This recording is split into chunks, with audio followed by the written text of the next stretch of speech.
আর কি বলবো, আর সবাই তো বলছে এইদিকে যাস না, ওইদিকে যাস না, কোনোখানে পাথর খাত, কোনোখানে জঙ্গল। বাবারি, আমি তাই ঝিমলিকে বলছি, বলি এই ঝিমলি মরিয়ে যাবো যে গো, কদিন কী করে থাকবো। আর আকাশ ভাঙা জল, ঠাকুরও খেপে গেছে, এমন বৃষ্টি হচ্ছে সারাদিন। সে আবার বলবে আল্লাহ, ই বাবারি কী হবে গো, কটা দিন কী করি ইয়া করবো। এসে নেমেই আমি নাইটি পরে নিয়েছি। ই যা জল কাদা, ইয়া তো শাড়ি পরে মনে ভিডিও দেওয়া মুশকিল হয়ে যাবে। তবে চেষ্টা করব যতটা পারা যায়। ওই যে এইখানে এখানে বাদশাহ দেখো, এই কেমন আছো গো। এই তো এইটি হচ্ছে আমাদের গাঁ, কাকে বলে?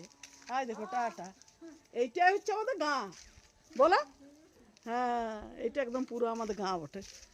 দেখো দেখো আমাদের গাঁটা দেখো। আমি তো বলেছিলাম প্রথমে যে ভারতের মানচিত্র তো এই জায়গাটি খুঁজে পাওয়া খুব জটিল আছে।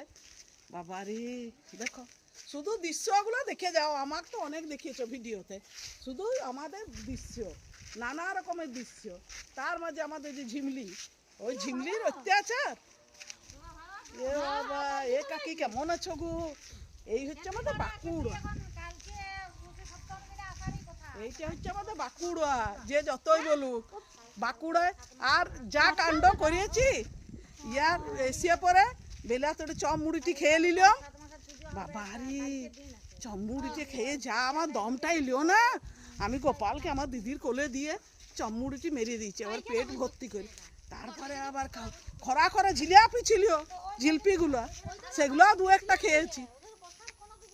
আর কি বলবো, এখন আর বলার কিছু নাই। এখন হাত পাগুলো ধুয়ে পুকুর থেকে আসি।